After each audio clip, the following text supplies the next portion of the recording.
The last few years have brought labor shortages, supply chain issues, and geopolitical turmoil. These shifts necessitate major changes in the way that industry thinks about operations, and even the most traditional industries are adopting new technology solutions to become more efficient and more effective. Are autonomous drones and robots the workforce of the future? WiBotic is a major ecosystem player, providing advanced wireless charging for autonomous robots, UAVs, automated storage and retrieval systems, and more. DroneLife speaks with WiBotic's new VP of Engineering Brian Crowley on what's helping drive adoption of autonomous drone and robots, and what's holding them back. Prior to joining WiBotic, Brian has held key executive-level engineering positions for nearly 2 decades, as president and CEO at Alithian, Symbio, and BSQARE, as well as holding engineering leadership positions at Applied Microsystems and other innovative technology companies. Brian Crowley, VP Engineering, WiBotic. While a wide variety of industries are adopting an autonomous workforce, Brian Crowley says that WiBotic has seen the fastest growth for mobile robots in the warehouse and fulfillment market. It's just incredibly difficult these days for warehouse operators, like the big e-commerce companies, to hire and retain staff, says Crowley. As a result, they're expediting the deployment of robots for goods transport within the warehouse, freeing up the humans to focus on picking and packaging. Goods transport is one of the more mature applications for autonomous systems, but Crowley points out that as systems get more sophisticated and are able to accomplish more complex tasks, companies are using robots for a wider variety of applications, and ground robots and drones are being combined to form more complete solutions. We're also now seeing a second wave of robots being deployed for other applications like cleaning and inventory management in these same facilities. An example in the UAV space is the use of indoor UAVs for barcode scanning. Mobile robots and UAVs are increasingly being asked to work together in certain markets. Are autonomous robots the industrial solution of the future?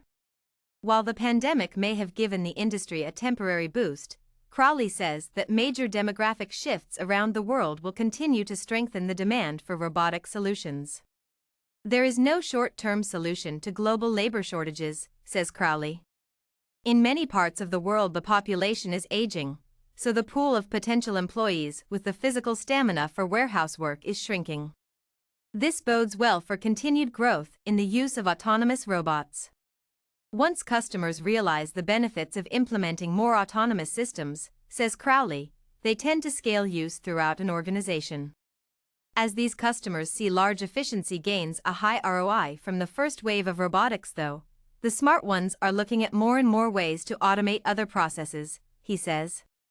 Floor cleaning, box picking for container loading and unloading, security, these are all areas where new types of robots are being deployed.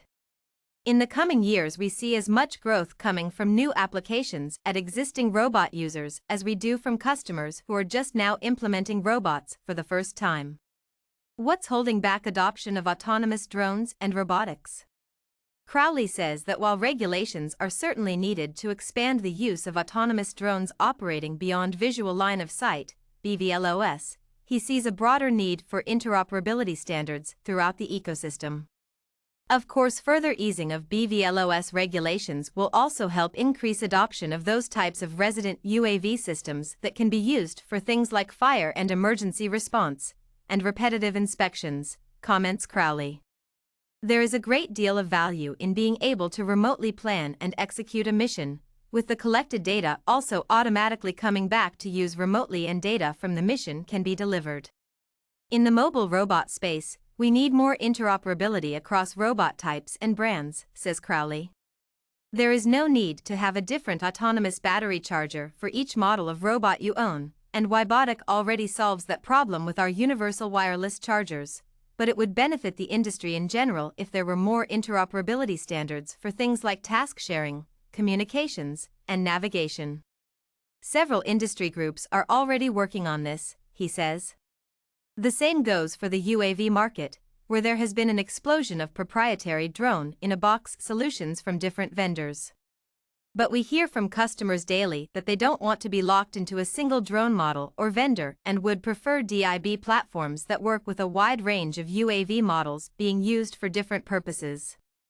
And they want the flexibility to outfit those drones with the payloads they want to use, not just the payload a single vendor offers, so more flexibility and interoperability is needed for permanently deployed drone stations as well.